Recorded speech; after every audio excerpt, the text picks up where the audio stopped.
கந்தா கடம்பா திருமுருகையா சிவகார்த்திகேயா மால்மருகா செந்தமிழில் திருப்புகழ் பாடி நின்றால் மனம் மிஞ்சிடும் இன்பம் விளையுதையா. சிரகிரி வேலவனை காண்கையிலே விழி ஓரம் கண்ணீர் பெருகிடுமே.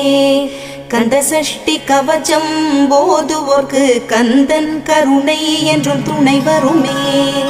பங்குனி உத்திர நாளினிலே உனை நினைந்தே காவடி சுமந்து வந்தோம். புன்னகை புரியும் ஷண்முகனே உன் சன்னதி தேடி ஓடி வந்தோம். உன் பதம் பணிவது என் தவமே, என் மனதில் நிறைந்திடும் உன்முகமே. ஷண்முக பிரிய குஹ குரு சரவணனே வந்தே இன்னருளை தர வேண்டும். தென்பழனி மலையில் ஆண்டி முகம் சென்னிமலை